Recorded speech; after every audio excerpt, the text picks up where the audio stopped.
તમને ખબર છે આપણી નાની નાની દીકરીઓ 15 વર્ષ 18 વર્ષ 20 વર્ષ અરે 13 વર્ષની દીકરી જેને હજી પીરિયડ ચાલુ નથી થયા છતાં પણ પીરિયડના પ્રોબ્લેમ ચાલુ થઈ ગયા છે, એને પીસીઓડી કયો, પીસીઓએસ કયો, હોર્મોનલ ઇશ્યુ કયો.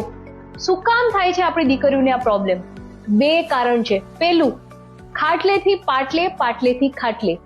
એક સડીના બે કટકા પણ નહીં કરવાના, ખાવાનું પીવાનું સુવાનું. બસ આ રૂટીન જો ફોલો કરશો તો 100% પીરિયડના પ્રોબ્લેમ થશે. અને બીજું, નાનપણથી 5, 6, 7 આટલી નાની ઉંમરથી જ રૂટીનમાં પાસ્તા, નૂડલ્સ, બર્ગર, પિઝા ખાવાના. અને બીજું તો એ ખાવાથી તમે મોડર્ન દેખાવ છો એવી આખી મેન્ટાલિટી ક્રિએટ કરવાની અને રૂટીનમાં જ કોલ્ડ ડ્રિંક્સ પી અને કુલ દેખાવાનું. જો તમે પેરેન્ટ્સ છો દીકરીઓના અને માનતા હો કે અમારે એકની એક દીકરી છે અને એકનું એક બાળક છે એટલે અમે એને આવી જ લાઈફસ્ટાઈલ ફોલો કરાવી છે, તો 100% એ છોકરીને પીરિયડના પ્રોબ્લેમ થશે, હોર્મોનના પ્રોબ્લેમ થશે અને હેરાન જ થશે. પ્લીઝ આ વિડીયોને શેર કરો અને જાગૃતતા ફેલાવો.